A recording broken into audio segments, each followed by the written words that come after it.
Tell me about your project. I want you to intro it. And I got a couple questions about it, but we're here in Hong Kong, just got off stage, and I want to learn what is it that you do, but also maybe the convergence of two major industries, some of the largest industries in the world, both from a market cap perspective, but also from a technology perspective. For sure. For sure. Thank you, Kevin. We are a gold-backed project. In simplest term, we're a hybrid project, a security token with the aspect of utility. So who are we similar to? Think of a combination of Bitcoin and Paxos Gold. What we're trying to do is we're trying to make gold not just as an investment vehicle, but more of a utility perspective of it. Imagine in Hong Kong, because I'm born and raised in Hong Kong, so I understand I understand the challenges here, right? You have a lot of merchants using credit cards. There's a lot of fees involved, 3% fees for merchants. Right. Whereas in the future, we want to have an ecosystem where you can trust on a non-currency. Right. We don't want to trust a country and their currency on doing business. We don't want to trust the banks to take 3 to 5 business days to receive transactions. The whole idea of blockchain is supposed to make it more seamless, transparent, and quick for businesses. And that's where a gold token comes in. We're creating a gold token, second biggest in terms of price. We have a backing of 250 grams of gold. On top of that, the premium is driven by demand and supply. And so far, we've done $250 million in sales. So I want to stop it there because I want you to explain this part. Okay, it's very important about the treasury and about the backed part. It's a lot of talk, not you in general. Okay, we're gold backed. Yeah. We're this backed. We're RWA. It's all fugazi. Yeah. Tell us a little bit about the treasury, why it's important, and then I want you to connect it with you're dealing with a giant, the gold industry. A mafia-driven 50, 100-year-old, 1,000-year-old, but really in economic terms, New York, London, Dubai, you got all these big players on gold, but it's always been fugazi. We don't know if Fort Knox is filled with gold. We don't know if this country has that.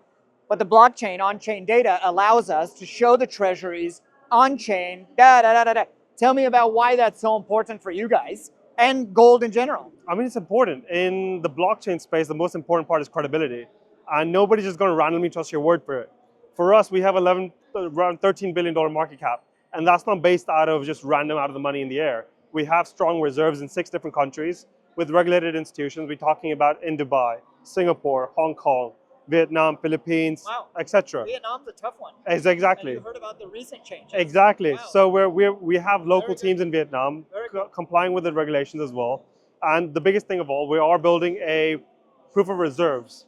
Not similar to Paxos, not similar to Tether Gold, because their reserves are more of just words. You can't really trust them. Right. So what we're trying to do is we're going to build an ecosystem on chain, see those reserves on the chain, and you can easily trust them.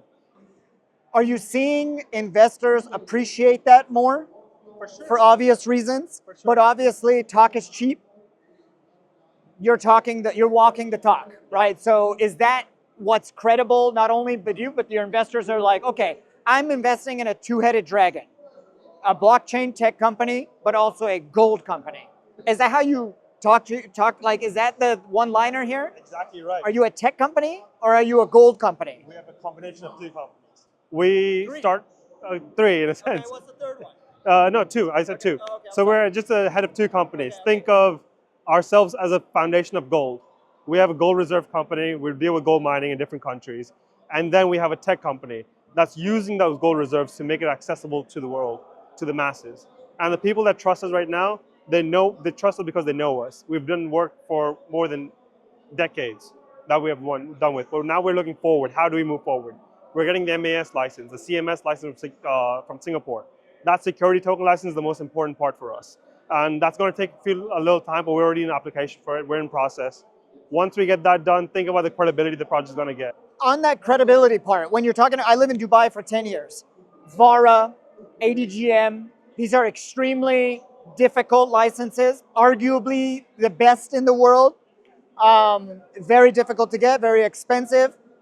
Vietnam, a notoriously closed market. It just opened up in some ways. If you guys don't know, research it. Vietnam just opened up for gold purchasing. Yep. You mentioned Hong Kong, which is not an easy place. You're spending money on your regulatory body, licenses, jurisdictionally, all of the buzzwords that have to do with legal. You guys are spending money. and and the investors have to appreciate that. Exactly. I mean, sponsorships on these events, for sure, great marketing play, but this is not where the big money is spent. The big money is spent on the legal side. We have law firms working in different countries, different jurisdictions. Right. You mentioned Vietnam, we've got licenses in Vietnam. Amazing. With Singapore, we've got licenses on in application. In Hong Kong, we have the DPMS license from customs. But as the regulatory landscape in Hong Kong grows, we tend to work with SFC and HKMA on it.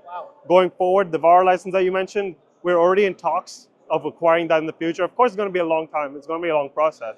But we believe the MAS license is going to be the key. Once we have the MAS license, it's going to make life easier. Right, and I would, because I know Dubai very well, and you do too, DMCC, Dubai Commodity. Now that's not the say-all, but there's so much support there. Yes. And I feel like something, Ahmed bin Salayem, very smart guy, shout out to my friend, but also, I feel he's cooking up something, DIFC, and it is the center of the world. Yes. You have the most amount of remittance going in and out. You have an Indian population that's brain training, arguably, there. The money is coming there from Europe and UK. But when you're talking about gold and old school investment, it's notoriously like, well, mom and dad's investment. Well, grandma's investment. And are they going to give it to us? And when they do, I don't know how much grandma has, but it's not digitized. Exactly. Nothing about it is speaking our language, right? Is that essentially also what you're marketing to, the new age investor, not grandma, but you're making it, because look, she's never going to jump on. Yeah. She's never going to have a wallet with this. Sorry. I understand your point, right? The gold. But she might be able to get yield on it. Exactly. There's a lot of big things we can do in this space. I understand there's a big gap between the old age and the new age, but how do we move forward from that? How do we combine them two? And that's what I've been talking about in Hong Kong is a lot of businesses, they need to understand blockchain is not talking about tokens, currencies, and the pricing. We're talking about the technology. How can you integrate that into seamless transactions? 100%. Like I mentioned, our token in the future, we'll be building an ecosystem where businesses can use it to transact. Once we do that, the masses are going to interact with it, integrate their businesses, their lives with it. That's when the old age will combine with the new age. When I hear like tokenization, I've been in the space. I was a Bitcoin researcher in 2012, a miner, degen, all of the phases. But when I think about tokenization of assets, gold, whatever, real estate, I see a dashboard and I should be able to trade 100 Tesla stock with 0.2 grams or ounces with 5% of my home in Hawaii and all of that. And it should be instant, real time, 24 hours a day, tradable on one Charles Schwab or TD Ameritrade or whatever. Agree, disagree with the gold aspect of that? Are we getting to the point where like, I don't have to go to the dealer or go to my person. It's a representation of what I own in the vault, and I only want to sell increments of it, which is what tokenization and fractional ownership is about. Completely. I mean, my background is big in the physical precious metals industry. I understand the whole logistics of it. Yeah. I know people who love that aspect of it because it's more safer, it's real, it's something tangible you can touch. But now that we're moving in the new age, we have to use blockchain technology. We have to show them that the blockchain technology is what's going to help them, make it seamless, make it more easier to transact. Right. Time is the most important part in business. Yeah. Once we can solve that, it's going to be. That's why it's been grandma's investment for the longest time. Exactly. But we got to come out of that. Exactly. Brother, I learned a lot. Take a look at what they're building, and you might be able to get a piece of. Are you guys live? Yes, we're on BIGOD. Exactly, we're on BIGOD.to, BIGOD.to. Go there, register your account. We're available on PancakeSwap. We're available on CoinStore at the centralized exchange. And we're on Binance Dex as well. So feel free, go register, go on the website, do your KYC. Awesome.